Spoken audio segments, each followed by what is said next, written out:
All right, we're live. That's Cam. Cam? Yeah, have you ever been fly fishing before?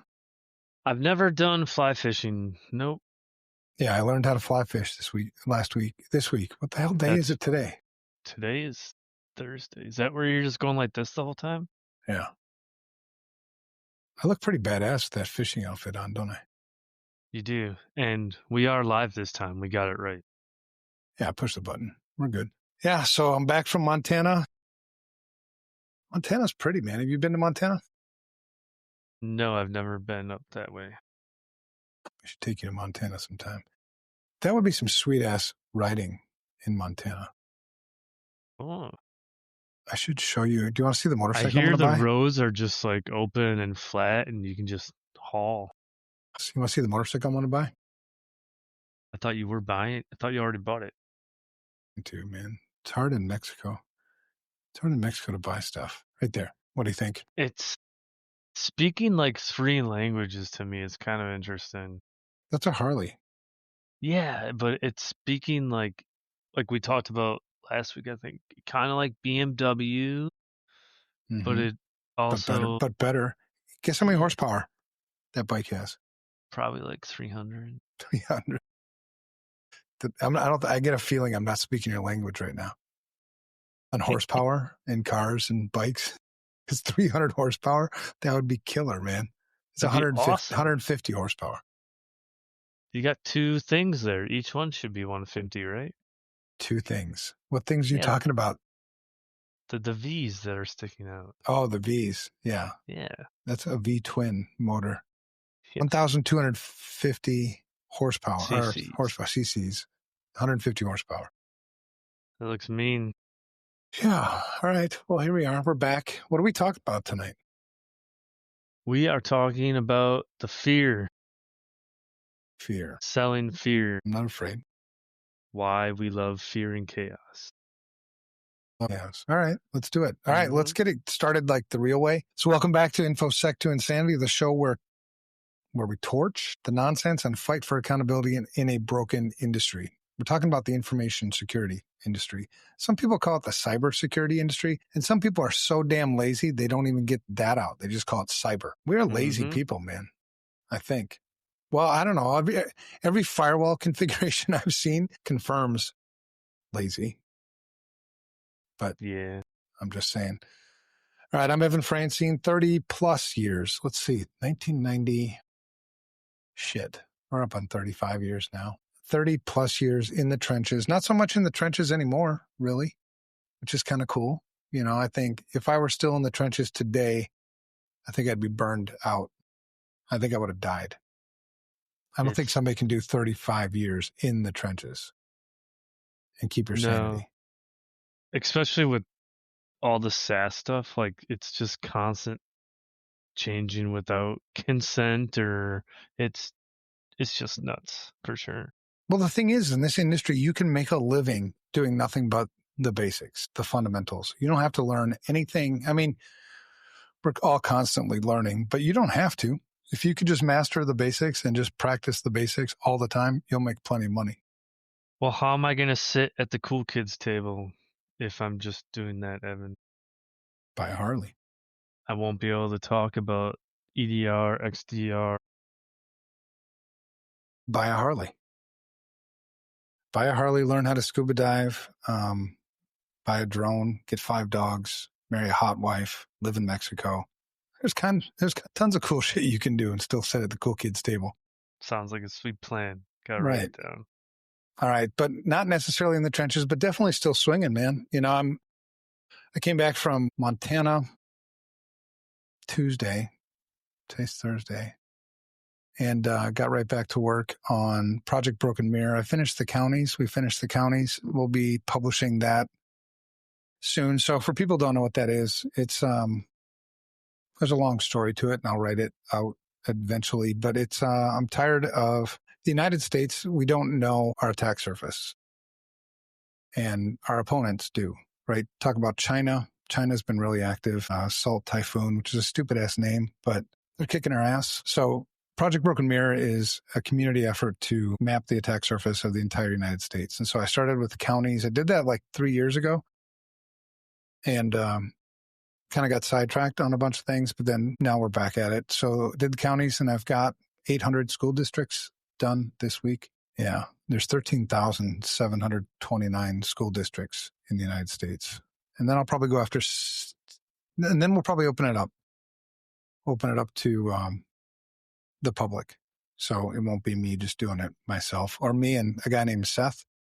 Seth is a hell of a hacker. But anyway, okay, still swinging. Yeah, so I'm doing that kind of shit. With me is Matt Goodacre, the guy who keeps me from driving my truck over snake oil vendors. Did you know about my rule? Yeah. I heard it. You knew about that rule? Yeah. Everyone that I met from either company talk about that, and you've said it a bunch of times. You probably threatened me with it once or twice before. Well, I might, yeah. Yeah, so the rule is, if you sell a customer something they don't need, I'll run you over with my truck. I've always had a truck, pretty much. Had an F-250 for a while, which gets over a lot, and now I've got an F-150 Tremor. It's kind of off-roady. I can run over some shit with that. I think you could run over some things. So that's the inside joke about driving my truck over. Now, I've never threatened to drive my truck over snake oil vendors, but Matt, I'm looking to you to keep me from doing that, I guess. Well, so I don't have the camera in the right position. I kind of moved it, but I have a battle axe on the wall over here. It's what do you call it? A plaque that I got when I left the Marine Corps. And whenever I was talking to vendors, I would have that in the background. And I told them, this is my vendor accountability stick, because vendors need to be held accountable a lot more than 95% of the customers do. I need a vendor accountability stick. Hey, by the way, Riker's here. And Yes. Riker, shout out to you, brother. Leading and teaching the ones in the trenches. Yeah. I haven't had people to do that. CISSP. CISSP, congratulations. That's a hell of an accomplishment, man. It's been... He took your mentorship program. Yeah. Yeah, it's been like I think a total of 100,000 people-ish have been through that program, which is pretty cool. Yeah, writing a book, doing shit. Okay, this is episode 46, and this is part 5 of our series, Matt. Part 5 of our series, and the name of the series is Accountability in Cybersecurity is Broken. Tonight, we're tearing into the industry itself. So if you've been following along, the very first episode was just us debating whether or not accountability is broken in this industry. It didn't take us long to come to the conclusion that it is. It's really broken. And then I think we transitioned into, some of the reasons why. I mean, being in this industry for 30 years is frustrating that we're still where we're at. We're still spinning our wheels on a lot of things. And I think the big reason is our lack of accountability. My father raised me, he was a Marine, and he raised me that shitty choices have consequences. And so I learned that, and I didn't believe him, and that's why I spent time in jail, I think, numerous times in jail, because I put it to the test and then finally realized that, yeah, he's right. The sad thing is in our industry, people make shitty choices all the time and nobody's suffering any consequences, or the wrong people are suffering the consequences. So I wanted to get, it drove me crazy when I was thinking through what this series was going to look like. And this will actually morph into now Unsecurity version 2. Unsecurity version 2 is going to be really just about accountability. But what are the root causes? I'm tired of treating symptoms. I'm tired of, if I see another fucking framework, seriously, we don't need another damn framework. We don't need another buzzword. We don't need another technology. We've got all the technology you possibly could need to secure your environment right now, today. So why are we still here? And I think, and so that went into part 2. Part 2 was because it doesn't hurt enough. People typically only change when there's a benefit for them. Like they see a benefit, like I could win $1 million if I do this thing. Well, then they're probably going to do that thing. Or they'll change course if it hurts. Did you ever take psychology in college, Matt, or in high school or anything? I think I had an intro to psychology, not anything crazy. Do you remember the dog thing, the experiment with the dogs? It was trying to figure out, how to motivate dogs or how to change behaviors in dogs. And what you found was we're a lot like dogs. If you feed us, give us an incentive, we'll do something. If you hurt us, we'll also do something. right?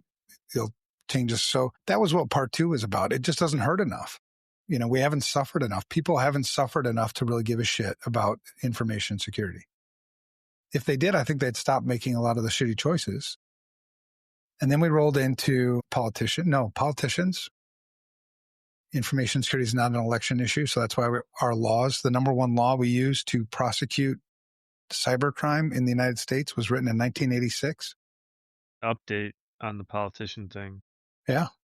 Yeah, that's right. That motivated you to send some letters to some politicians. What'd you get? Well, other than the other ones I got, basically I got pushed around saying, oh, contact this person or contact your actual like close people. I contacted that person and then like my immediate people, and I got nothing. Cricket. So no, from what I gather from me sending these messages and the responses that I got, no one wants to step up and take it on. They want it to be someone else's problem. Oh, is that the impression you got? That's the impression I got. That's not uncommon, but it just, I think, reinforces what we've said. It's not an election issue. None of their constituents are bitching and complaining about it. So whatever. So politics, that was the part 3. And then part 4 was, we talked about lawyers, the legal system, and how information security, the way it sits today, there's really no incentive for them to change the current thing. I mean, they're making millions and millions and millions of dollars on class action lawsuits. And there's so much incompetence in the legal community around cybersecurity. I'm not saying all lawyers are incompetent when it comes to information security, but a lot of them are, right? And they're making millions of dollars settling these class action lawsuits. And the crazy thing about class action lawsuits is almost all of them settle out of court.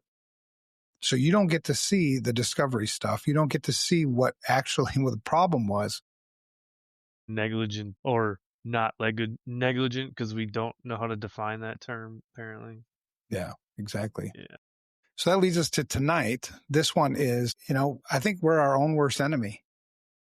There's a lot of incentive in our industry to maintain this confusion, chaos, complexity, because there's lots and lots of companies that are making a shitload of money, right? So that's our main topic for tonight. Next week, we'll finish this series up, and part 6 will be, what the hell is part 6? Oh, short-term thinking. Everybody's got this instant gratification, especially in the United States. One of the things I've noticed about here in Mexico is the culture is a little bit different here. But in the United States, it's like this instant gratification, this short-term thinking. We have such a small, short memory span, right? I mean, you think about talk about September 11th, 2001. This is just an example that just popped into my head for some reason. 24 years ago, coming up in a week, right? Today's September 4th. That makes me feel old as shit. Well, we are old as shit. But it's crazy that the things that we're allowing to happen within our country, this, around the Muslim community, around, kind of and I'm not saying I'm not going to rip on Muslims, but it's just it's the radical Muslims, right? It's this radicalization that we've allowed to happen. And we're like, yeah, well, whatever. It's crazy shit. Anyway, we'll talk about that. It's radicalism everywhere, not just, yeah. It's true. So tonight we're tearing into the industry itself, vendors, consultants, and pros, I'm using air quotes on that, who profit off fear and keep security complicated on purpose. Confusion isn't a bug. It's a business model. And we've got so much evidence to prove it. It's not a popular thing to talk about, especially when you're talking about your own industry, right? There's going to be people that I know who sell shit that are going to be offended by it. If you're offended by it, well, then I must have hit a nerve, right? You wouldn't be offended by this if you knew in your heart that the shit that you're selling to people is providing value. The dollars you're charging for your service or your product is commensurate with the value you're providing. If that's true, I wouldn't give two shits what you say about me. I'll still sleep well at night. It's similar as feedback, right? Like when you're working with people and you're talking about feedback. Feedback is a neutral experience. I'm just telling you what I'm experiencing, how I'm seeing you. How you choose to respond is on you. And if you have a negative emotion or positive emotion, that means that there's probably something for you to look at. And maybe we should start looking at shit. If somebody, let me ask you this, man, if somebody you never met, and maybe somebody you've never even heard of before, said something about you that wasn't true, would you give a shit about it? No. I mean, I wouldn't. I'd still sleep well at night. I mean, I'm solid enough in what I believe and what I do that. So, as we go through tonight and we talk about things and you're like, hey, I'm a vendor. I sell shit. Well, I do too. I mean, FR Secure is a consulting company. It's an information security consulting company. We don't sell products. We're product agnostic, and we do that on purpose. I mean, we could triple our growth rate if we decide to sell products. The problem is that's bullshit, right? If I come and tell you your firewall sucks and then go and sell you a firewall, there's a conflict of interest there, right? So we won't do that. But if you were to say, well, yeah, information security consultants are full of shit, that wouldn't bother me because I know we're not. You know what I'm saying? It's kind of like that. So if people do take offense to some of the things we talk about when we talk about some of the vendors, the consultants, the pros in our industry who are making this problem worse, and you take offense to it, I guess that's on you. I'll still sleep just fine tonight. So yeah, we're also going to hit the what the fuck news, CISO humor. I probably owe you like $15-20 right now, man. Totally forgot about that. I had a couple too. We'll settle up in 2 weeks. I'm a man of integrity, man. I got to hold myself accountable. We'll settle up when I'm down there. Yeah. We're going to do some CISO humor and all the insanity that makes this show a therapy session with laughs. So let's roll. In cybersecurity, fear isn't just a byproduct.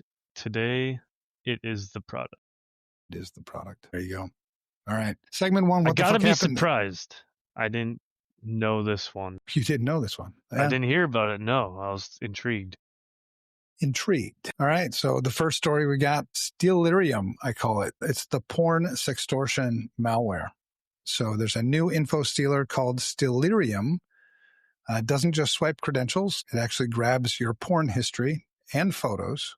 So while you're watching pornography on the website, it'll capture photos and videos and use it as extortion. So I'll send this to your wife. I'll send this to your girlfriend. I'll send this to your mother. I'll send this to your work. I'll send this to whoever. And then you pay. Hopefully your payment then stops the extortion, but you're dealing with criminals. So I don't know. I think the only way around this is don't surf pornography, I guess. Or if you must surf pornography, do it with your camera covered.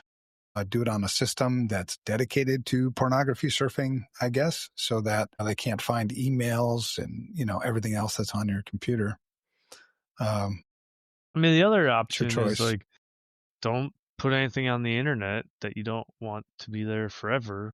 And if it is there forever, be willing to own up to it. Like if you're doing whatever you're doing and they capture you, who cares? Don't let them have power over you. Right. Well, I can only imagine what some of those pictures or videos might look like when somebody's surfing a porn site.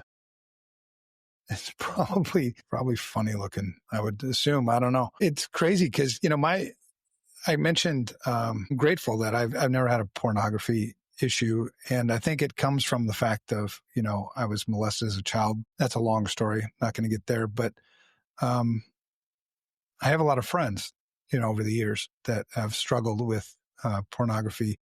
And even at church, I remember I had a small group.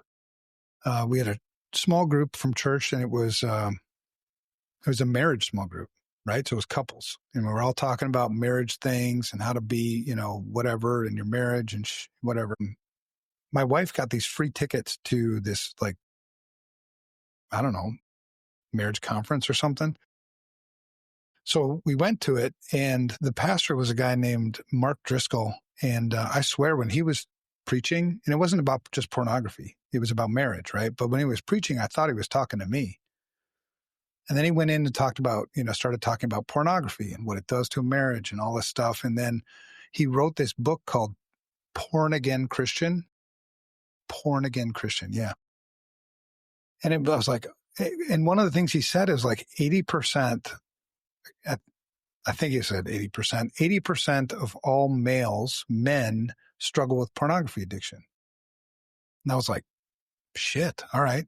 There's 8 couples in my small group, right? My marriage small group. And so I'm thinking, all right, that means like 6 of us, maybe 7, if we go with the stats, are struggling with pornography, and it's fucking up your marriage. And so I was like, all right, I'm going to buy these books, and then I'm going to go back to my marriage small group, and I'm going to say, hey guys, let's go talk about this. You know, I mean, I would be a good person to lead that because I'm not really struggling with it. You know what I mean? So that's what I thought anyway. So I bought the books, and I went to our next marriage small group, and I said, hey guys, I got this idea. And the women were there too. And I said, hey, I think this is what I learned. 80% struggle with pornography, blah, blah, blah. This is what it does to your marriage. I think what we should do is we should split off from the women, just have the men go by ourselves and go through this book together. And all of them were like, yeah, that's a great idea. Well, probably because their wives are there. You know what I mean? So that very next week, then we all met, and everybody was there, right? And I handed out the books, and I was like, whatever. And then the very next week, me and one other guy. That was it. That's all who showed up. So I thought to myself, maybe that was the 6 that were struggling. Anyway, that's a long story. So Stellarium, the what the fuck angle, forget ransomware. The new play is shaming you with your own late night browser tabs. Why it matters, sextortion at scale is going mainstream. I've never seen as much sextortion as I do today online. This one is a really nice one because it's a taboo subject, and it's going to be super effective. And it's proof attackers know shame works faster than encryption. What's the punchline on this one, Matt? Pay us or your grandma sees your kinks. I don't want my grandma's not around anymore, but I would never want grandma to see my kinks. No. All right. So pay attention if you're, and I'm not here to shame people or judge people. If you do the pornography thing, just be careful, man. Unless it's one of those things where you're just openly sharing that shit anyway. Like everybody knows that you're into pornography, and this is what my face looks like when I'm doing what I'm doing when I'm watching pornography. Because that's the thing about pornography, man. There's only one reason to watch it. It's to get your happiness. All right. Enough of that. So number 2, AI supply chain attack hits Google and Microsoft. Never. They're unhackable. Not possible. Not even ever going to happen. Well, this is what happened. Researchers poisoned AI supply chains at the Google Microsoft level, injecting malicious code that spreads downstream. This comes from Security Week. Yesterday, maybe? The what the fuck angle. If SolarWinds was a warm-up, AI supply chains are the encore. And this time, your chatbot is compromised too. Is actually today. Yeah, so here's the thing with this, and this just goes back to the basics and the fundamentals, right? If you're talking about getting something into an environment isn't terribly difficult. It's getting stuff out of the environment. So this goes back to just egress filtering on firewalls, which is a really basic fundamental thing. Understanding your traffic flows, things like that, go a long ways towards stopping this kind of stuff. And it's crazy how the basics and the fundamentals stop like 90% of the attacks, and it doesn't cost you a dime. I assume you have a firewall. You just got to figure out how to use it right. And maybe we'll do a class. Maybe we'll do a class on how to set up a firewall correctly. I don't know if that would be helpful. Everyone knows how to do it.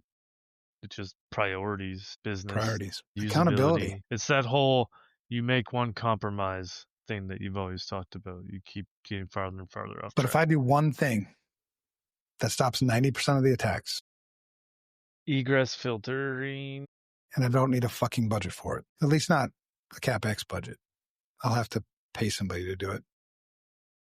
All right. So why it matters? All AI devs are inheriting the same broken trust models as traditional software. The difference, attackers can weaponize it at machine speed, faster than you can think. I don't know if you've used, I think you mentioned a few weeks ago, or maybe it was a month ago, you mentioned vibe coding. Mm-hmm. So I started asking, actually the best one I like is Google Gemini. Is the, because I was just testing. When you said that, I was like, I'm going to test some of this stuff. So I tried all of them, really. But I was messing around with Gemini to write some code for me, and some simple code. It wasn't crazy. I can't code that fast. I mean, holy shit. And the quality, I mean, depending on how complex. How you set it up. Yeah, your prompt's got to be right. And that's why I think vibe coding for somebody who doesn't have any coding experience is dangerous. But if you've got a coding background, wow, I've started using it a lot more just to write simple functions that are much faster than I can do it by hand. I have a model where I just imported the full Python library instructions, full on OWASP, got like all of that in there. Make me something, use this standard, and it's awesome. Yeah. Yeah. But if you don't put those guardrails around it, you don't know it. Exactly. And so you assume that your attackers probably have some coding experience and probably know how to use this better than you do. So in this case, the AI supply chain attack, if it hits Google and Microsoft and then downstream, it's going to hit whoever. You got to be careful. I mean, they can weaponize this using AI, which is much faster. I couldn't keep up with human-wise. I couldn't keep up with the code. I mean, unless I did the basics and the fundamentals, but it seems like nobody wants to do that shit. So, well, let's think about the accountability on this too, because Google was trying to sell Gemini, but they realized they were behind. So now they just give it to you for free. So now you're directly connected without even consent, really. all of them, man. It's not just Google. I mean, Microsoft, you have to pay for Copilot. Yeah, ChatGPT. I mean, OpenAI, X with Grok. I mean, and even the price you pay, it's so small. You know what I mean? It's within reach for anybody. So yeah, it's that whole, we talk about accountability. And maybe that's part of tonight too, right? Why does Microsoft continue to get off the hook for writing shitty software? I mean, if I wrote shitty, because they got some fucking lawyers. Yeah, I don't think we'll ever get an answer to that question that we like. I mean, you write shitty software. I buy it because essentially I have no choice because you monopolize the entire industry. Take, the Office suite, for instance.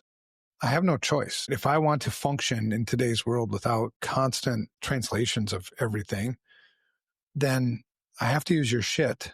Your shit is buggy. It causes me harm. And somehow yet it's my responsibility to make sure that I maintain your shit. And it's not like maintain your shit like you need an oil change, maintain your shit. It's maintain your shit because your shit is broken. It was broken out of the factory, whatever. What's the punchline on AI supply chain attack hits Google and Microsoft? Turns out the internet does have an off switch. It's called Google. And when your AI starts hallucinating malware instead of math homework, because I think you were ahead of me on that one, Matt. Was I? You were. Maybe. Because you're talking about the next story. Google went down. Yes, I jumped down to grab the link to look at the article, and I was in the wrong spot. Stop eating the crayons, man. They're right here, though. They're readily accessible. Emergency rations. Like crayons, so they're always right here for me. That's right.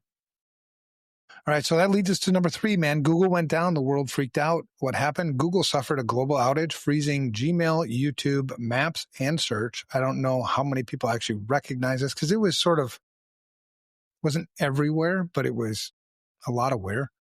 The what the fuck angle? For an hour, society went through digital withdrawal symptoms. Productivity flatlined. Bing had its one shining moment. Yay, Bing. And still nobody used it. Yeah.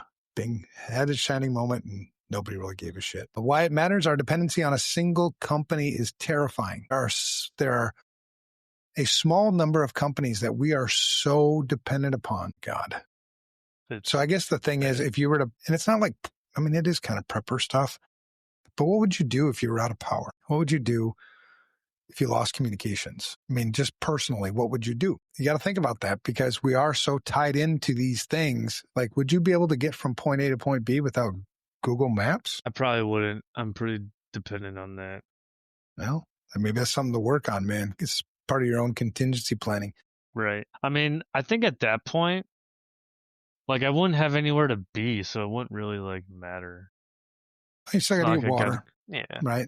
I mean, but you got to think about those things. And I've used this example before, where Hurricane Lydia that happened a couple of years ago, it was a Category 4 hurricane, hit us directly, and it was a blessing. It was actually a really big blessing because I'd never been through an actual natural disaster myself before.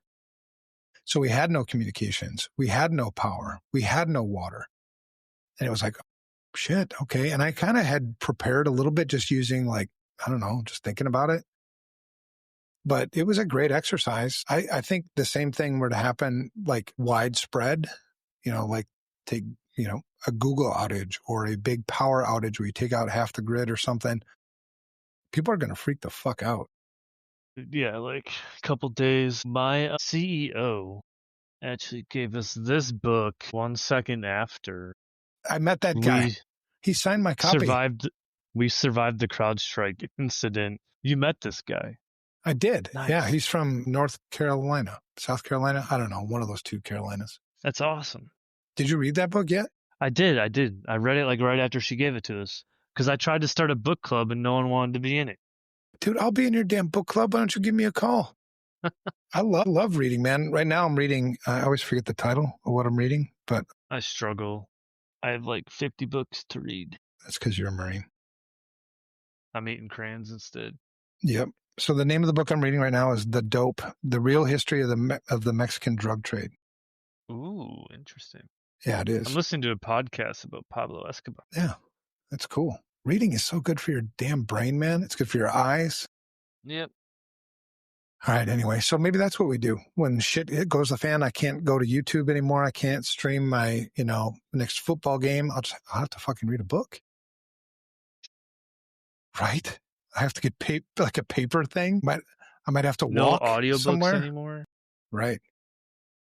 But we should start, truly, it's not that far-fetched. We should start thinking a little bit about those things because if Google goes down, there's also interconnections that, you talk about supply chain, you talk about Salt Typhoon. And that's not in the What the Fuck Happened This Week, but holy shit, man. I'm surprised if people really knew what Salt Typhoon has on us, you'd be freaking the fuck out right now. It's everything.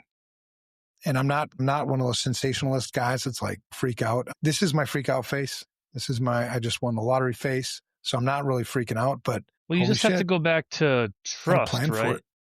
We create these relationships with our partners, Google, Microsoft, Verizon, whatever.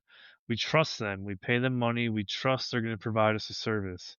How often are they violating our trust? Nearly they don't give a shit. Once a month. So at this point, you should expect at some point it's going to crash. And that, to your point, that's not being a prepper or anything. It's just how they're behaving and how much we're tying into logic, man. If anybody's got a contingency plan and backup plans and, hot sites and everything else, it's Google, but they were out for an hour. And that's a scary thing for sure. Our dependency on a single set of companies is terrifying. When Google sneezes, the world catches a panic attack. That's what happens. The next one, number 4, TransUnion breach, 4 million people affected. Like, oh, that's it. No big deal. I'm used to like 300 million. Yeah, who cares? Equifax. Well, that's the thing, man. I should write a book on this too. The scam that is the credit reporting agencies. We talk about Equifax, TransUnion, whatever the other one is. I forgot. Man, they collect data. Somewhere, sure, on a loan application, I signed away my rights for them to collect this information, but it was small print. Nobody explained it to me. And you've given them access to all this shit, and they monetize it. They make lots of money off of your information. And the crazy thing is, I don't remember ever applying for a Social Security number. I don't remember ever asking for a Social Security number because I didn't. When you're born in the United States, you get a Social Security number. So it's a number that I never asked for. It's a number that I didn't create. It's a number that I can't change, not easily. And it's a number used to track all this shit about me that I don't remember giving anybody any permission to do that shit. It's I only did. 8 digits. I know I did. Right. Yeah. Numbers too. All right. So anyway, TransUnion. I had to count it out. That is 9. Yep. All right. So what happened? TransUnion admitted a breach impacting over 4 million people. The what the fuck angle at this point, getting hacked seems like part of the credit bureau business model. Because it is. Why it matters? Identity theft is no longer a one-off. It's a subscription plan you never signed up for, which is kind of where I was going. But it's a free subscription for dark web monitoring. All right. I don't think there are credit bureaus here in Mexico. Is there? I'm only about a year and 3 months away from becoming a Mexican citizen. Probably. So then if you steal my U.S. identity, maybe I won't care. That seems like a good contingency plan. That's a big reason. I mean, that's one of the reasons why we moved to Mexico, too. The thing is, like, Mexico, there ain't no nuclear bombs aimed at this place. Right. They're all going up there. So it's like, so you're more than welcome to come hang out if shit hits the fan. TransUnion should just issue punch cards. Your 10th breach is free. They should do that. A breach punch card. We should, some of these punchlines, we should create some like, some merch on this stuff. You know, I mean, I'll be up in Minnesota in middle of October for Hacks and Hops, and I should give out some TransUnion punch cards. That a T-shirt would be cool with like a black T-shirt with a punch card with punches on it. 10th breach is free. Yeah, it's got 9 punched in, and then 10th breach is free. That'd be cool. That would be cool. Maybe I'll do that. I'd buy that. All right, hackers. Go ahead. I was gonna say I'd pay $1 million for that shirt. Not $1 million of your own dollars, of course. Of course not. No, they ain't gonna spend my money on that shit. All right, number 5, hackers exploit Grok AI. Surprise, surprise. So what happens? Cyber criminals figured out how to abuse X's Grok AI to build phishing kits and malware. So it's a hack, meaning it's a misuse of the tool. It's not like a hack where they got into necessarily Grok AI and stole shit. It's misuse. So what the fuck angle? Elon's AI is now writing better scam emails than human hackers. Absolute truth. And you can use Grok AI to even find your targets and do spear phishing. We used to do. Spear phishing was you find whales, right? Typically, or a specific target or a specific group of targets that have shared common interests and things like that, so that your phishing approach would be much more successful because you'd hit on something that's personal, something that somebody would be like, how did you know I collected stamps? You're a fellow stamp collector? Well, yeah, I'll connect with you on Facebook and blah, blah, blah, right? So that's the spear phishing kind of attack. The thing is with AI, especially when you can misuse it, is you can do that at scale. That's crazy shit because it's much more effective. And that's the one reason why spear phishing is not widespread, because it's not a good return on the investment for the attacker. Because it's so much work that goes into, well, yeah, exactly. So why it matters? AI arms the attackers just as fast, if not faster than the defenders. Absolutely 100% true. So now if spear phishing is scalable and everything is better, can we just stop phishing, smishing, vishing, whaling, and just call it fucking social engineering, please? I don't need 10 buzzwords to describe the same thing. Yeah, I'm with you. I'll go with that. That's another fear thing. The executives don't care about smishing or phishing because they're whales. They should only care about being a whale. This is stupid. It is stupid. Another fear thing. Anyway. Confusion, man. It sells. From meme generator to malware author. Nice pivot, Grok. Boom. All right. So from porn sextortion malware to AI poisoning its own supply chain to Google proving how fragile the internet really is, this week shows the chaos isn't slowing down. And if credit bureaus and AI companies keep fumbling the ball, the insanity writes itself. Which brings us to CISO humor. Ladies and gentlemen, boys and girls, welcome to the Cybersecurity Fear Factory, where your dollars disappear faster than your data. Every booth comes with a free side of bullshit. Step right up. Get your ransom-proof application, Zero Trust in a Box, and the magical AI Hack Stopper 3000 with 50% more buzzwords. Need some of that. That's awesome. It sounds like I should buy it right now. Well, if we were good at Ron Popeeling, do you know who Ron Popeil is? A little bit. All right, you need to Google Ron Popeil. He was the guy Keel and Peele show, right? Ron Popeil, he died, but Ron Popeil was like the infomercial master. Sold like all kinds of shit. But, like that guy that did, yeah, okay. I'm trying. Yeah, but if you act right now, you can get, and we'll throw in a free whatever the fuck. But limited time offer, act now. Exactly. All right, so you might be a CISO if your vendor pitch deck looks like a Marvel movie trailer. You might be a CISO if your board asks if we've bought the magical amulet yet. You might be a CISO if your firewall rules are older than your interns. True. You might be a CISO if your CEO thinks zero trust is an HR policy. We got to test that somehow. You know that there are that. CEOs who think that that's what it is. That like zero trust, funny. Like can't talk about anything in your personal life because this says zero trust. I definitely tried to bring in more personal stuff into work because how you act outside of work is how you act in the office, or even these romance scams, right? It can all overlap and impact the organization. And they're like, yeah, don't go there. Right. All right, I guess you're not there yet. Well, wait till you have a sextortion, then come talk to me. Wait till it hurts enough. Yeah, wait till you get divorced because your wife finds out that that's why you haven't been performing in the bedroom, because you've been performing. You were on the camera at the game with your HR VP or whatever that was. God, that one too. All right, you might be a CISO. That's not even extortion. That's just like a public thing. That's just stupid. Yeah. And the key is, like, if you don't want to get caught cheating on your wife, don't fucking cheat on your wife. That's the only guaranteed way that that's not going to happen. And if you, like, I'm kind of a stickler on that. Like, and if you want to cheat on your wife, get a fucking divorce. Grow a pair of balls and tell her you're not, I want to end this thing so I can go, you're not, I don't know, live like I'm fucking 17 again. I mean, grow the fuck up. Anyway, sorry. All right, so last one, you might be a CISO if you spent more time this week explaining acronyms than securing systems. Oh, you want to clap? I got a clap button. I want to clap on that one. Yeah, that's our clapping. Nice.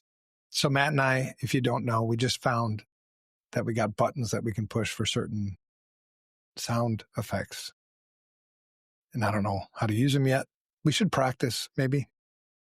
We have this reoccurring thing that we never do. I know, it's because it's Sunday. Do it. And when I come down, we'll get some time. I hate meetings. We'll get it. I hate all meetings. All right, so we got a skit. The skit is the snake oil sales pitch. Imagine the scene. We've got a vendor booth at a security conference. If you've ever been to a security conference, you guaranteed you saw a damn vendor booth. Matt's going to play the vendor. I'm going to play the skeptical CISO.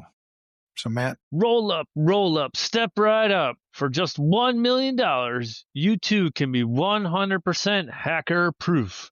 Our product has AI, blockchain, and maybe even fairy dust. Really? What does it actually do? It reduces risk by reducing your bank account balance. Look, we did the laugh thing, dude. Yeah. All right. Now we got the CISO support group, a support group circle for burned out CISOs. So I'll start it off. Hi, my name is Evan, and my vendor told me their AI would stop ransomware. Hi, Evan. Imagine like a group saying, hi, Evan, like welcome me to this group. Hi, Evan. Have you ever been to like AA before? Hi, I'm Evan. I'm an alcoholic, that kind of thing. All right. So my name's Evan. My vendor told me that AI would stop ransomware. Hi, Evan. Then the ransomware asked the AI to join the gang. Hi, I'm Matt. My consultant told me compliance equals security.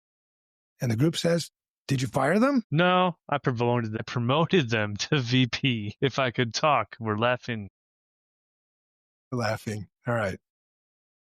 Okay, here's the Fear Factory product showcase. I'm Evan. I'm your MC. Tonight's lineup of cutting-edge security products. We've got the firewall 9000. It doesn't block hackers, not just block hackers, but it blocks your budget requests. But there's more. I've got more. Zero Trust Shake Weight.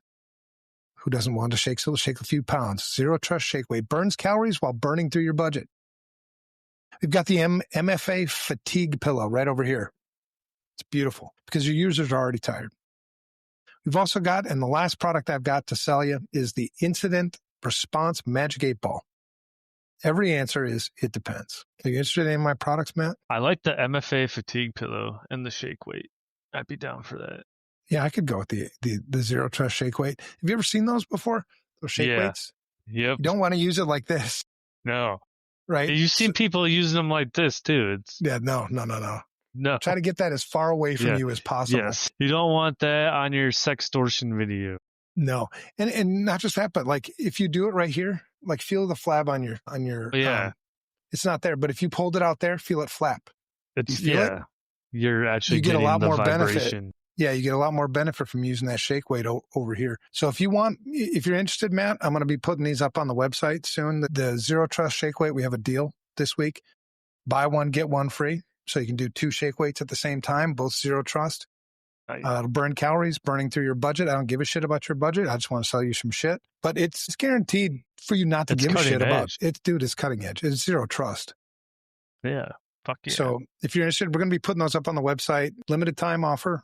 Buy one, get one, because we're just, announcing this now, right? This is super exciting. $99.99. So awesome.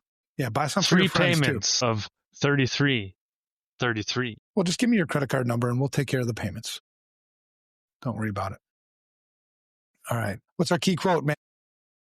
Cybersecurity products should come with the same warnings as cigarettes. May cause death, financial ruin, and uncontrollable laughter in CISO humor segments.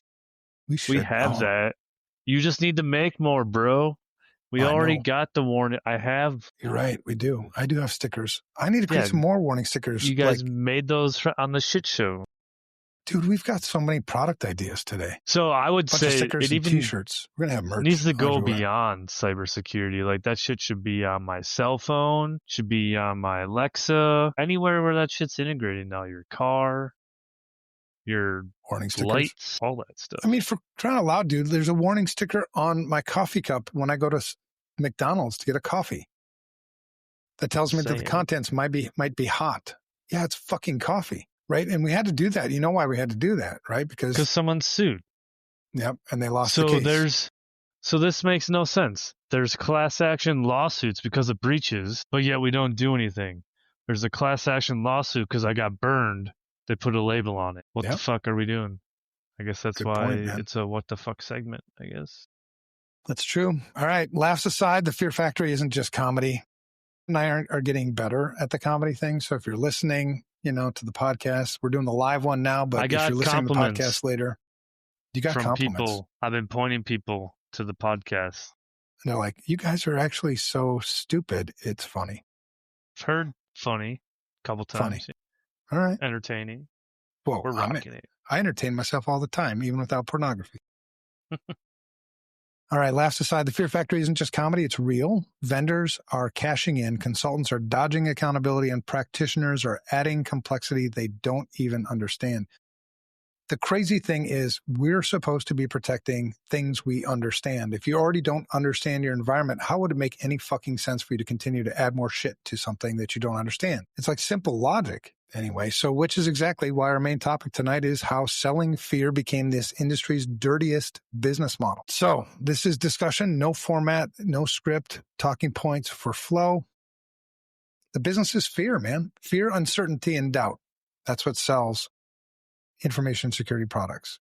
I think it sells because a lot of young people, or the new wave, they don't have to be young, new people crossing over, it's flashy, it's sexy, it looks fun, and then it's like a drug. You get a piece of it, just keep giving me more. Well, the crazy thing is the complexity of all of this, right? You've got so many information security practitioners who can't remember what life was like when it was simpler.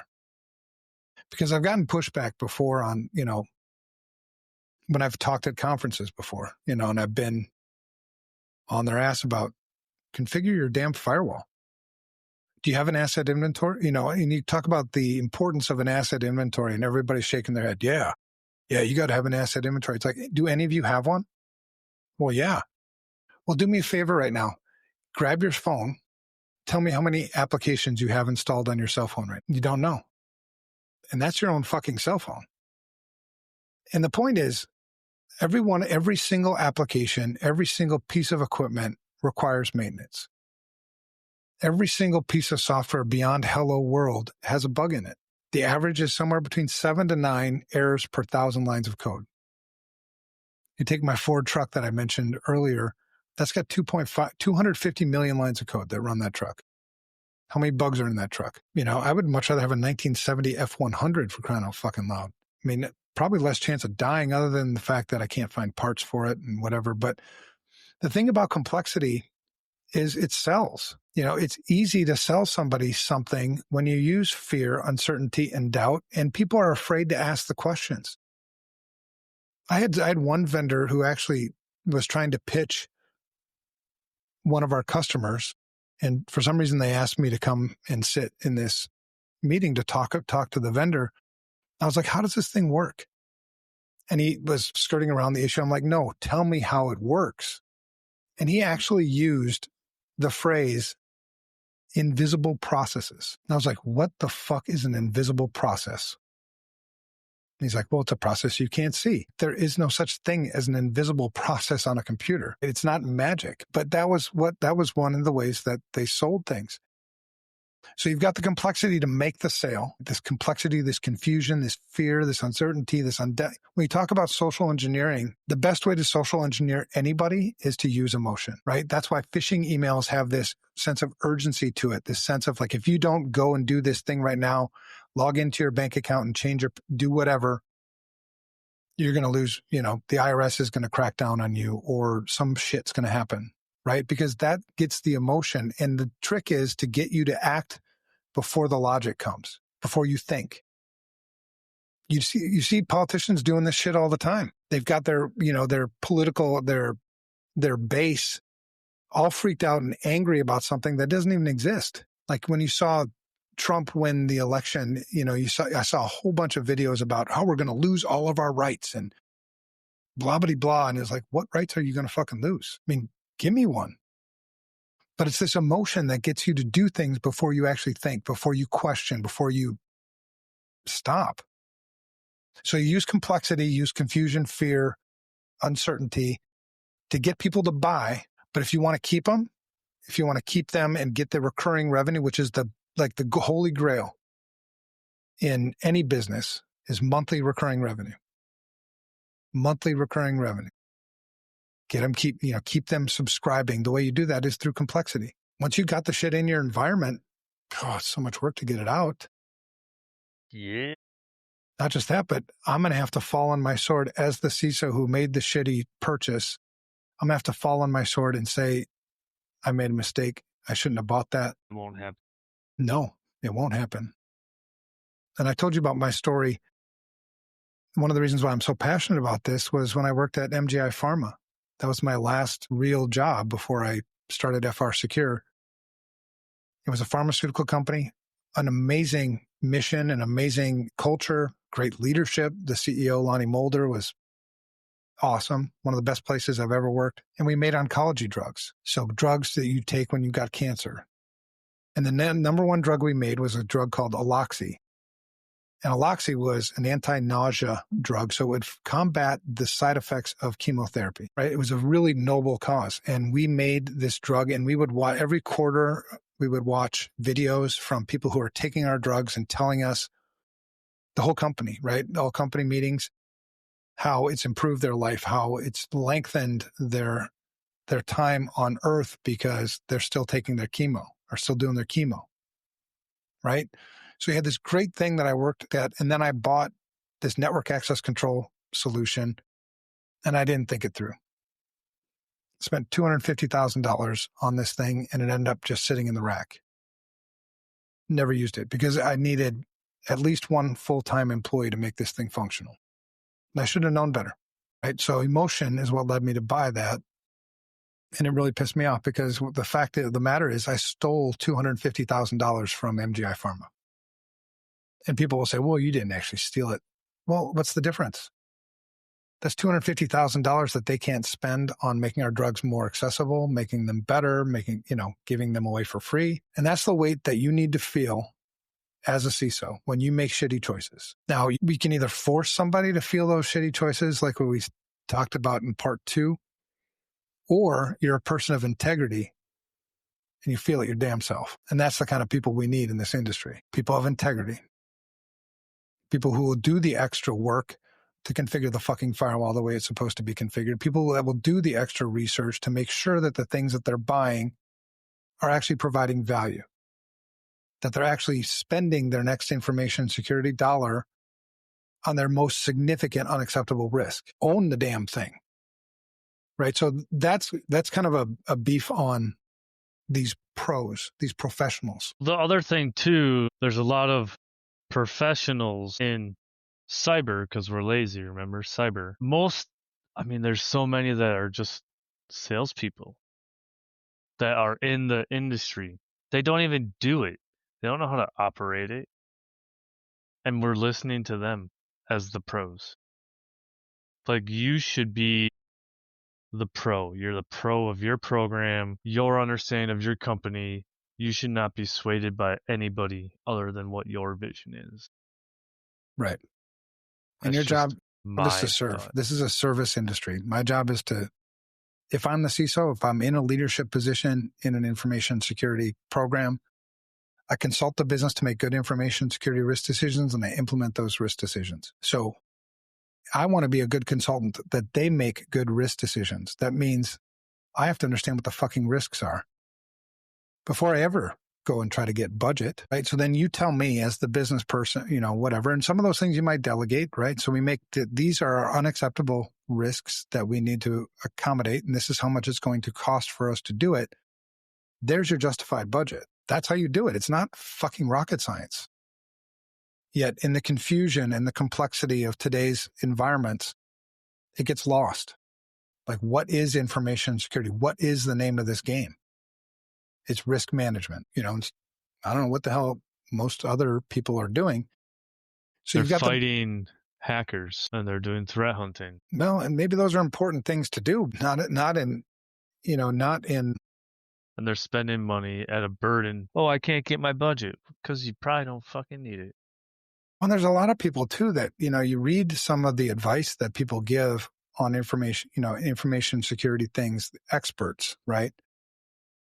And it's like, oh my God, what are you telling these people to do? Right? And there's a lot of like, what do you call that? Like justifying my shitty choices. So I made shitty choices. I bought this product. I don't know. I think it was the right product to buy, but I don't know. Maybe I'm not transparent enough with myself to know if it's the right product to buy. I don't know. But I know that if I can get 10 of my friends to buy this product, 2, now I feel justified a little bit because I'm not the only one. Even if I did make a bad choice, I'm not the only one who made a bad choice. And I'm sitting at the cool kids table and I'm in the bucket of not negligent because I'm in the herd. Right. And you wonder why, one of the things we talk about in this industry a lot is imposter syndrome. And I wonder, and it's a real thing, but I would certainly have imposter syndrome if I knew I sucked at my job and I keep my damn job. One of the things, because a lot of the things we do when we talk about imposter syndrome is you get other people in our industry. It's like this herd thing, like, I get it. It's okay. You're not an imposter. You really are good at this. We give them this support thing.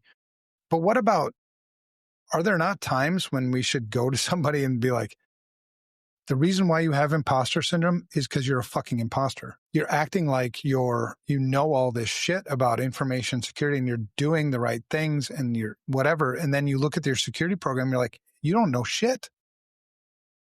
Just admit it. Because I've run into that lots of times where I've not known shit. And I'm like, oh God, you're right. I just told you the story about, MGI Pharma. That was a damn mistake. It sucked. Nobody gave me shit about it. The CEO didn't give me shit about it. Executive management gave me shit about it. My team didn't give me shit about it. Nobody gave me shit about it. I gave myself shit about it because I knew I made a mistake. And I think that's one of the ways you can combat imposter syndrome is get honest with yourself. Be who you are. That's it. Don't be anybody else. So anyway, we've got a lot of people in this industry, I think, when you talk about selling fear, a lot of people that are the target of these sales and things, they don't know any better. What am I supposed to do? Do they go to find their answer? Gartner Magic Quadrant. That's scammy or anything. Okay, so then they go to Forrester. My bad.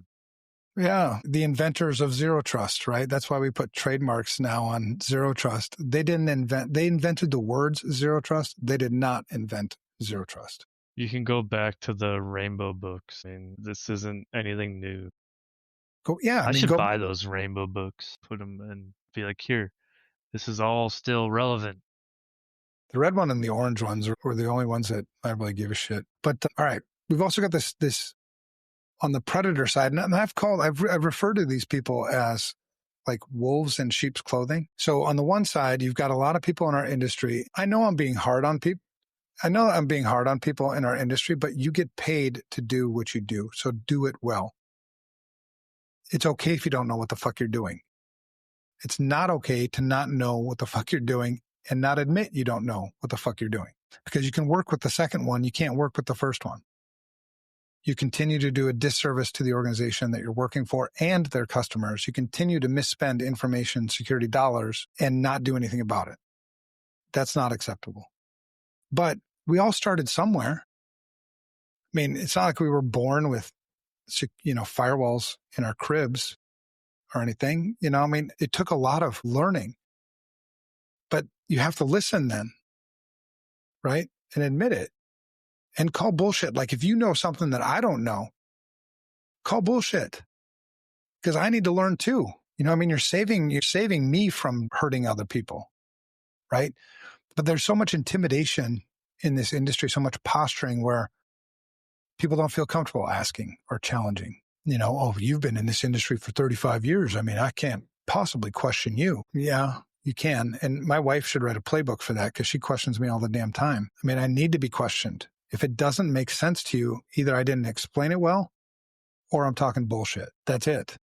And if I do one of two, and this is what you always look for, like if you're questioning somebody in this industry about why they're doing what they're doing, if they change the subject or they attack your character, they're full of shit. Because if they actually know what they're doing and they can defend what they're doing with logic, they'll explain it to you with logic. The same goes for talking to other people in our industry. The same thing goes for talking to vendors in our industry. It's just, I mean, it's not rocket science, but you gotta kind of grow a pair. It's more questions. That's the key. And I've run into so many yeah. people that are like, well, I don't know what questions to ask because I can't get my hands on it or I can't use it yet. I need to do that first. Like, nope, you need to start thinking higher. You should already know what you want the thing to do when you go to look at it. Well, that would be the ideal, right? If you're in a leadership position, you should already know what products you need or what functions you need, what specs you need in the environment before you ever go out to the market. That's ideal. That's the right way to do it. But if you're new in this industry or you've been approached by a vendor and what they've said is something that's intriguing, it's like, oh, that sounds really interesting. Ask them how it works. And to the point where you can explain it to me, like, I'm an operator of this thing. I know how it actually works and then I can fit it in my environment and I know what risk it's going to take care of and whatever. But I often sound stupid. I don't know a lot of shit, man. I mean, if I'm going to be buying something, if you're going to make me part with part of my budget on something, you better explain it to me like I know what it is. Because I'm going to actually have to sell this. It's my environment, so I have to defend it as well, right? I'm the guy that has to say, well, this is what it does and this is why we did it. The vendor doesn't have to do that shit. They're gone as soon as you sign. You get handed off to an implementer who hands you off to a customer manager who then hands you off to an engineer. You're 6 things in by the time you know what the fuck's going on. Exactly. And then in the article I used, talking about snake oil and the snake oil playbook, in the article I mentioned a company called Tyversa. And I don't know how many people have heard of Tyversa, but it was one that I remembered as I was, preparing that blog post. Tyversa, they fabricated leaks. They essentially extorted people.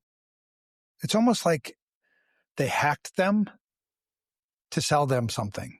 So it was an extortion scheme, and it took, fear, uncertainty, and doubt to the extreme. They're out of business now. Thank God. We should be putting those people out of business. That's not why we're here. The modern version, and I'll call out, who's that, Cybersecurity Ventures? I think Robert Herkovec is involved in that somewhere. But they're the ones that came out with this by the year 2025. I think that's this year, or I can't remember what year they said, but they said cybercrime will cost over $10 trillion. It's like, where did that number come from? Because there's no loss data to support that shit. 10 trillion, holy shit. Yeah, I better buy some stuff. What do I got to buy to not be part of that $10 trillion? There's no methodology. Scary numbers. If you look at, and this is what, I'm hoping that people that are listening will be more discerning before they buy things or when they read studies. Most of the surveys and studies that are done in our industry are done with bias. If you know how studies are supposed to work, how statistics are supposed to work, there's confirmation bias where I sell phishing protection, right? So I'm going to sponsor a study of phishing statistics. I'm going to ask the questions in a way that I'm going to influence the results in the way that I want them to look. And so you're going to say, we asked CISOs, across multiple sectors, what their scariest thing was and how they would protect it. And it just happens to be that the thing that they would use to protect it is the thing that we happen to sell. I mean, you see this, look at all the studies in our industry. They're all sponsored by somebody who's trying to sell you something. Am I going to take their word for it? Everybody that you're going to talk to is having an agenda. It's your job to discern whether that agenda is going to further your agenda, support it, or not. My job isn't to protect the organization from cyber attackers only.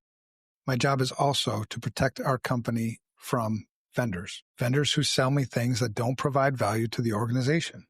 That's my job. So, you got to take that shit seriously. The cycle, it's played over and over and over again. Hype it up. Make some big statistics, some things that are going to grab news, that are going to be on CNBC or CNN or some shit, right? Create the hype. That'll create the fear, because then people will be like, oh my God, what am I going to do to protect myself from that? Hype, fear, solution, purchase. If it's a real hype, if it's a real fear, maybe I'll purchase. Because maybe there are times, that maybe vendors will bring things up that I've never heard of before. I've never seen it. Like, oh, really? Tell me how that works. Because maybe this is a threat that I never accounted for in my risk equation, and maybe I need to consider. But it's going to be logic that's going to drive my decision. It's not going to be emotion. It's not going to be fear. Fuck, I'm supposed to be the one who's not afraid here. Right? I've been told, there was one salesperson who worked for us for the longest time, and he used to say that if you ever see Evan freak out, it's time to freak out. My job's not to freak out. My job is to solve problems. My job is to figure out how to protect. What's the best way for me to protect this organization? That's my job. It's not to fucking freak out. It's not to buy shit out of emotions. So there's this example that I used in the article too, this Senate hearing. And this happened back in 2021. And this was the SolarWinds breach. And if you want the link, I think the link is maybe in the blog post as well. But the link to the actual transcript of what took place. Just so you know, I'm not pulling shit out of my ass. So in this, it was after the SolarWinds breach. They decide, well, let's have a Senate hearing, right? Because we want to, do Senate hearing things. So you had a whole bunch of senators, and then you had the witnesses weren't me, you. The witnesses were FireEye, Microsoft, CrowdStrike, and SolarWinds. Big players in our industry. FireEye, purchased by Google, probably worth, 800 million to $1 billion. Microsoft, you know them. CrowdStrike, billion to something. They're worth a lot too. SolarWinds, they were the oh shit, guys. So he asked a question.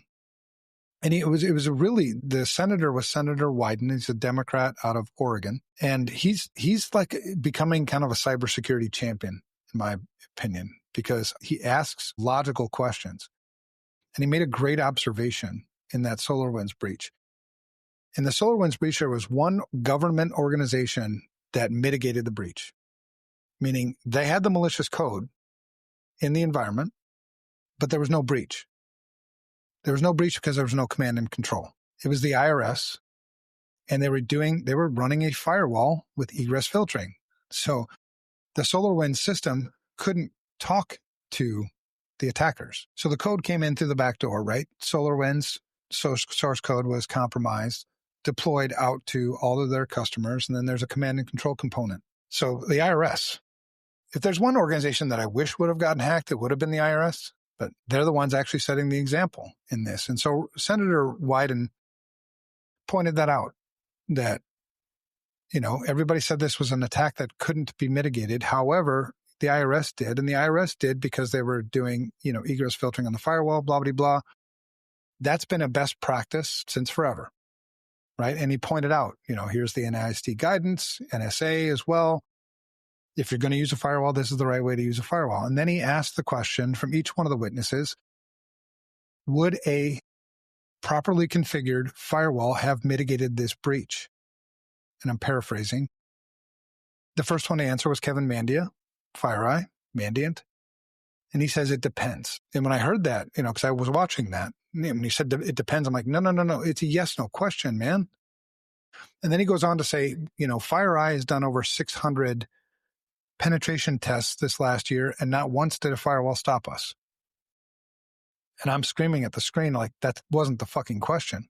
See, and that's the point, right? Distracting. Dude, I'm telling you, those are the two things you need to pay attention to. Change the subject or attack my character. He immediately changed the subject. The subject was, would a properly configured firewall have mitigated this breach? He goes on to say it depends, and then says firewall isn't No, he goes on to say a firewall, right, in the 600 penetration tests that they had done, not once did a firewall stop them.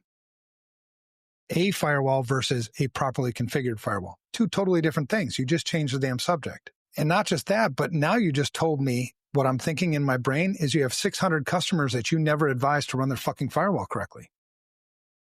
So you're doing a disservice beyond just this, not answering the question correctly. And then he goes on and blah, blah, blah, blah, blah. And then he ends his testimony on this particular question with essentially, yes, a properly configured firewall would have mitigated this breach. However, it's operationally cumbersome. Okay. So doing your job correctly is hard. It's work. It's operationally cumbersome. It doesn't matter. It's a fucking tool that's meant to be used this way. You use it the way it's meant to be used. If it's operationally cumbersome to use it that way, change your operations and use it properly. That's that simple. And there's no other way around it. If you misuse a tool, what other tool are you going to use to account for that? There isn't one. There's no other component you can put in your environment that's going to mitigate the risk of not using a properly configured firewall. It's that fundamental. And then it goes on. CrowdStrike, George Kurtz, one of my favorite people, not really, basically agrees. Microsoft guy, he agrees. Microsoft guy was the president of Microsoft. He's a lawyer by trade, so I think maybe sales, but he didn't know what the hell he was talking about anyway. The SolarWinds guy, yeah, that would have mitigated it because this system didn't need to speak to anything on the internet. So the point of all of this, you have this example, you have industry experts, FireEye, Microsoft, CrowdStrike, SolarWinds, that could have, but you can't see the bias in this. Not experts, they're vendors. Well, and they are experts. Kevin Mandia knew exactly what he was saying, and so did George Kurtz. But what money is it? What money will they get? How is that good for business for me to tell you, yeah, just use your firewall right? I mean, yeah, duh. You don't even need half the software we sell here if you used a firewall right. But that was really, really frustrating. And if your environment is so complex that it is truly operationally cumbersome, too operationally cumbersome for you to use a firewall properly, maybe you should simplify your environment. It's just logic, man. Complexity is the worst enemy of information security. So that was an example. And I'm not saying that Kevin Mandia, George Kurtz are bad people. And I'm not saying they even did this malice consciously or with malice, but they've been around for a long, long time. They've changed a lot from where they started to where they are today. And we see that a lot in our industry where people, I mean, I use the word sellout, but it's not intentional though. I think it just happens, right? You're throwing around lots and lots and lots and lots of money, and that can cloud people's judgment pretty quickly, I think. So anyway, there's lots of examples of where fear, uncertainty, doubt, complexity is all used as a business model to sell more shit. Every organization, the reason why they come out with new products every quarter or some new features, some new update, most of the time those updates that they're coming out with are not updates I give two shits about. I don't need it. I don't use half the things that you have in this product right now anyway. But the reason why you keep coming out with new features and new things, and everybody wants this, like, buy this one thing and it solves all your problems, that'll never work. But they keep doing that because that's how they continue to make money. If you don't continue to create new software, new features, new things, people stop buying it. You just feed into people's, that's why Apple comes out with a new damn phone every year. I don't need an iPhone 17 that's coming out in 2 weeks, but I probably will end up buying one. There's my freaking iPhone 3 worked just fine, but it's no longer supported either. Practitioners adding to the chaos, deploying tools they don't understand, environments. We've hit all that stuff. And this is, the one thing that I use truly, because I'm out here preaching, right? Like my shit doesn't stink. That's not true. My shit does stink. I already gave you one example. I have to be constantly reminded, and that's one of the reasons why I say it all the time. Mission before money. Because the people around me have to hold me accountable because I'm human too. I have an executive management team that's top notch that will tell me if I'm making shitty choices. I have a wife who will tell me if I'm making shitty choices. I have Matt who will tell me if I'm making shitty choices or if it doesn't make sense, right? So I say mission before money. And the thing is like if you focus on the mission, you'll make plenty of money. I have plenty of money. I don't want any more fucking money. If you focus on the money, I won't make the mission. And if I won't make the mission, then why the fuck am I here? Why did I spend the last 30 years here if I was focused on the money? How could I sleep at night? How could, talk about imposter syndrome. Holy shit. Yeah. What's driving you? Yeah. So our industry, sadly, I think flips this upside down, For sure. Which then leads to the lack of accountability, man. Even if you step outside of sales into networking is all just the same thing. It's sales, money, laundering.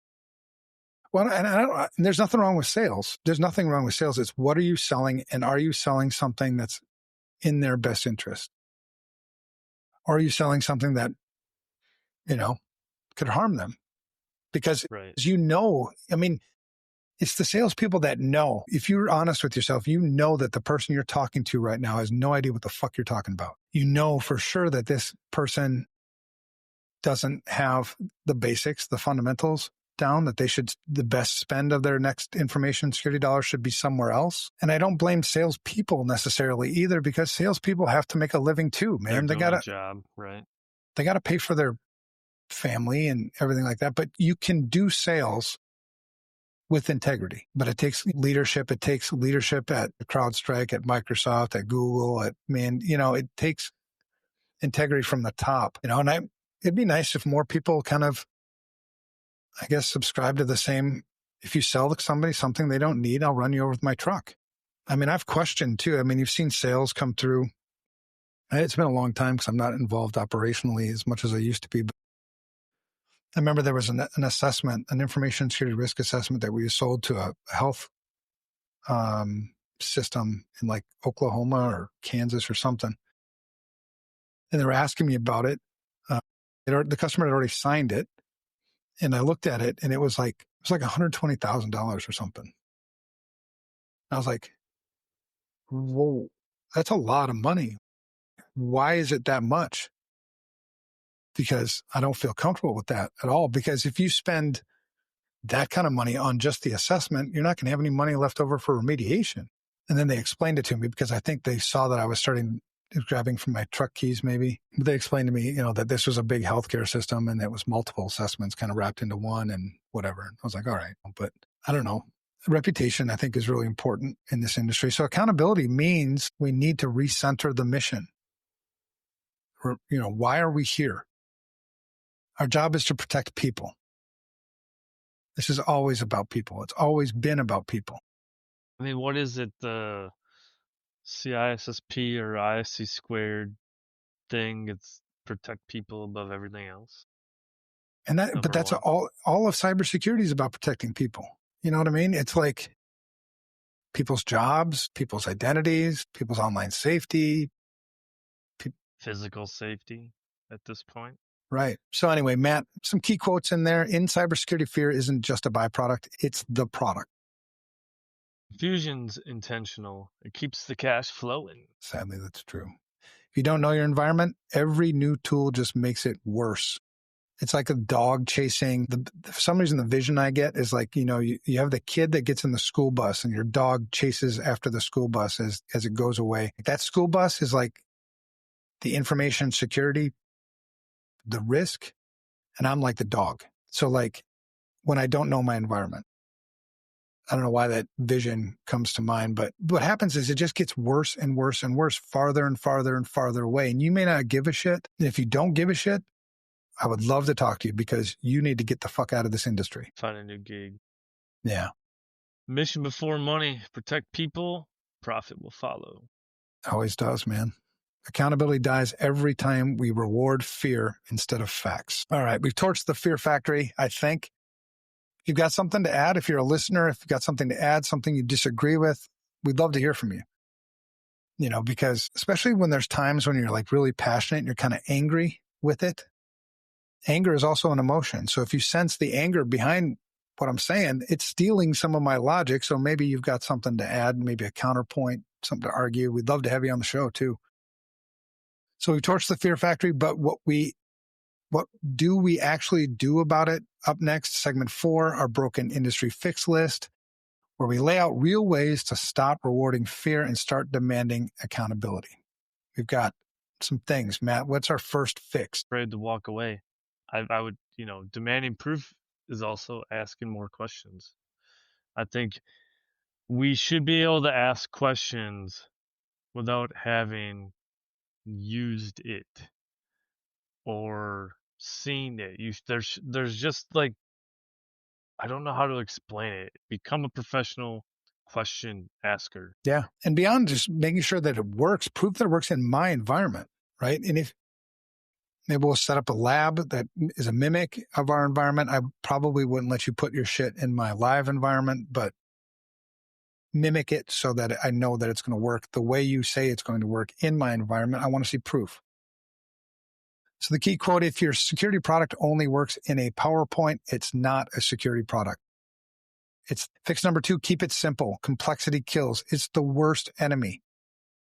If you're an information security leader, look for every possible opportunity that you can capitalize on to simplify the fucking environment. Places you can simplify the environment. If you're a leader that's got enough pull, you can do organizational complexity where you've got multiple steps in getting things done, going through multiple people. I don't know if you ever played that game. It's funny because a lot of the stuff we were taught as kids, you remember that game we used to play at camp? We had a circle of kids and you'd whisper something in their ear. And they'd whisper in the next one and the next one, and they'd come all the way back. And it was always like, what the hell was that? That's a really good example of organizational complexity and how that can kill communications. It can lead to misunderstandings. It can lead to assumptions, rumors, bullshit. You got to get rid of it. Another place to get rid of complexity is your own tech stack. We've all got technology we're not using. Even in my own fucking house, I've got technology I'm not using. If I'm not using it, get rid of it. It's bringing with it vulnerabilities. A threat, vulnerability, risk, bad things. So lots of places you can get rid of complexity. If you don't have an asset inventory, stop. For crying out loud, do not buy another fucking thing if you don't have an asset inventory. And it doesn't have to be a perfect asset inventory. It doesn't have to be, it's never going to be 100% accurate because you're going to have certain things that are going to sneak into the environment or leave the environment that, it's pretty transient. But if you haven't even taken the attempt to build an asset inventory, don't buy anything. Understand what you have first. Yeah, you might have a zit on your face, but you're also losing a fucking kidney. So don't buy another tool until you know what you're protecting. Less noise equals more clarity, and clarity equals better defense. Every unnecessary tool you add to your environment you don't understand makes you less secure, not more. Amen, brother. I feel that all the time. So what's fix number 3? Call out the BS bullshit. Stop letting vendors and consultants hide behind their buzzwords and scare tactics. Ask what the real risk is. Where's the data? Show me the data. The answer is depends. Push harder. Again, ask more questions. Get better at asking questions. How does it work? Like, if you used one tool and one interface, I don't care if it's EDR, email, SIM, whatever, you know how something is supposed to work. You click on things, things drop down, things do things. You have a general idea what a thing is supposed to do. Ask questions about it. Yeah, absolutely. Push. Yeah, accountability starts with asking better questions, man, and not settling for fuzzy answers. If it's not clear to me or to you, keep asking. Fix number 4, educate. Don't scare. Right? The better we all understand things, the better we're all going to be. Vendors should teach customers how to manage risk. How will using this thing help me manage risk better? Not risk as a buzzword, risk like threat and vulnerability. Throwing something into an environment that takes care of a whole bunch of vulnerabilities for which I have no threats is bullshit. There's no money. You did nothing for me. I could have all the vulnerabilities in the world, but if there aren't no threats, I got no risk. The same works conversely. So I don't care if your tool will take care of a whole bunch of vulnerabilities necessarily. Point it out to me. Help me understand what threats apply to those vulnerabilities so that I can manage risk better. Teach me. Not terrorize. Don't terrorize me into buying more stuff. CISOs should empower boards and teams with clarity, not drown them in jargon. It sounds all cool, right? When you show them that vulnerability dashboard or how many threats you stop at the firewall, it's all bullshit. That doesn't matter. You need to translate that into risk. That's what they need to manage. Fear builds dependence. Education builds resilience. You need resilience, not dependence. Security done right feels boring, but boring, man, is it beautiful. I'm telling you, dude, I love boring. Maybe it's just because I'm old, but holy shit, I would much rather have boring. I can take a nap when it's boring. I can't take a nap when it's not boring. You got pretty good at ping pong, right? Yeah, exactly. That was the Jask software days. Mission before money. Profit is fine. Greed is not. If your North Star is the mission, protecting people, you'll make money. If your North Star is money, you'll kill the mission and erode the trust. Right. Mission before money, man. Protect people first. Profit follows. All right. We've roasted the industry. We've laughed at the Fear Factory. Well, maybe you laughed. I don't know. I don't think we're that funny, but maybe we are. That'd be cool. We laid out some fixes, right? We gave 5 fixes. Again, if you agree, disagree, we'd love to hear from you. Now it's time to bring this thing home. In our outro, we'll hit the bottom line. Fear might sell, but it doesn't secure. Never does. Emotions don't secure shit. Sometimes the fight or flight thing can help a little bit, but this isn't a fight or flight thing. This is a fake fear that you're facing, right? A fight or flight is like, yeah, there's a bear standing right next to me. Yeah, I'm afraid as fuck. I'm running. That's a different thing. So in episode 47, coming up next, the next episode, we're diving into the last installment in the Accountability and Cybersecurity is Broken series. Truth is, we're addicted to short-term thinking, and it's definitely screwing us all. All right, closing rant, fear might sell, but it doesn't secure. Chaos might keep vendors rich, but it keeps customers broke and vulnerable. Until we stop rewarding fear and start demanding proof, accountability is going to stay broken. It's fine to make money in this industry. I'm not anti-money. That's why I want to buy another Harley. That's, I like money just as much as anybody else, but I'm not going to sell out to get it. But it's not fine to do it at the expense of the very people we're supposed to protect. My job is to provide value. Mission before money, always. If you focus on the mission, again, you'll make money. If you focus on the money, you won't make the mission. It's that fucking simple. That's the bottom line, because ZTA said so. ZTA? Who's ZTA? I was going to throw in Stone Cold, but I switched it. All right. That's the bottom line. Stop buying magic amulets. Start demanding accountability. Maybe, just maybe, we'll start fixing things. Right. And speaking of the mess, like I said, next week we're going to wrap up this series, part 6. We're addicted to short-term thinking, and it is truly screwing us all. Security is a long-term game. Most leadership isn't, especially in the information security industry. I think the average maybe today tenure for a CISO in Fortune 500 is maybe 3 years. Maybe. I don't know. I'll get some, but when I write that article, I will know, and I'll put it down for you. I'll do the survey and I'll have the metrics, and it'll be 3 years. Exactly. All right. So that's why we keep repeating, though, the same mistakes over and over and over again. So if we actually want to fix these things and make this stuff better, we're going to have to fix it. If you think fear is bad, wait until you hear how short-term thinking is absolutely sabotaging everything. Step right up, grab your beverage of choice and join us live. Let's end this series with a bang. Don't forget to like, subscribe. You can find us on Spotify, Apple Podcasts. Share your thoughts on Twitters and all the things with the hashtag InfoSec2Insanity. I guess it's not Twitter anymore. It'll always be Twitter to me. Drop your questions and stories in the comments. Don't forget, email us, show@infosec2insanity.com.